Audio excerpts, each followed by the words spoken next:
Same. So then I could jump that over and actually follow it up with this one. I don't know if you've seen this one or not. But I do want to play a couple minutes of McIsaac though, but listen to what's happening to this couple in the Okanagan region of British Columbia, Canada. Got a couple of apple, a couple pear. At first glance, Ryan King and his wife Lisa appear to be living the tiny home dream. They designed this tiny home themselves, nestled in their forested property near Peachland. Kitchen, fridge, nice live edge tables that I milled up myself. For 5 years, the couple and their dogs lived a peaceful and sustainable life here until the day they found a stop work order posted on their front door. So I called up the regional district and said, hey, what's this all about? I'm not building. I've been living here for years. And the bylaw officer informed me that that's not allowed. And yeah, I have to comply immediately. The issue, the district says the home doesn't meet building code, safety standards, or land use designations. And health officials classified their gray water discharge as domestic sewage. Now, the district has ordered King to remove the tiny home by the end of next month or face a $1,000 fine and legal action. I definitely don't agree with it. It's like I've said before, I'm doing no harm to anyone around me.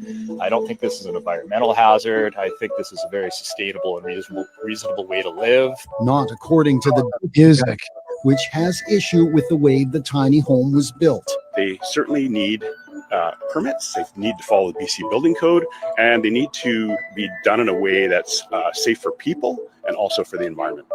So do you think that this home isn't safe for him and his wife?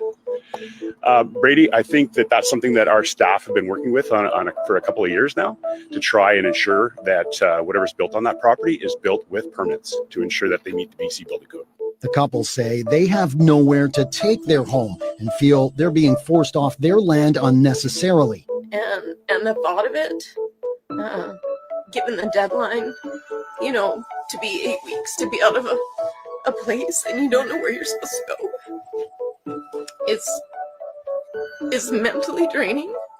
I don't think they know what this does to people. The homeowners feel the district's bylaws are outdated considering the current housing crisis and only serve to make more people homeless.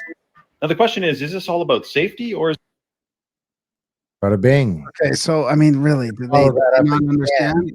But I don't. I said I could follow that up again, but I don't want to. No, I want to keep going on the fire thing for a bit. I want to play a little bit of Peter McIsaac's clip here. Let's just go fishing with Peter McIsaac. I thought. Yeah, we should. Yeah, we should go to Nova Scotia. He apologizes for all Nova Scotians, basically. Like, if you plan on coming here for the summer, don't. They stole our summer.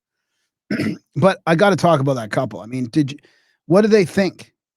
Do they think you can just build anything in BC or any province, really? I mean, I had to look up the bylaws for the sheds I'm doing. I mean, that's why I built the sheds the way I built them. Yeah, but in the rural, I could pull a camper up on my property and just live in it.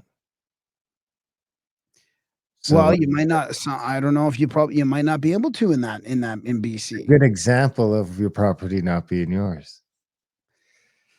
You just have to follow the bylaws. I mean, I'm not saying that we should, but this is like, people should know this by now, right? You can't just throw anything on a lot and then not expect to get, I don't know. I mean, I don't necessarily agree with it, but people should know by now that you can't just build whatever you want on a property in BC. You should be able to.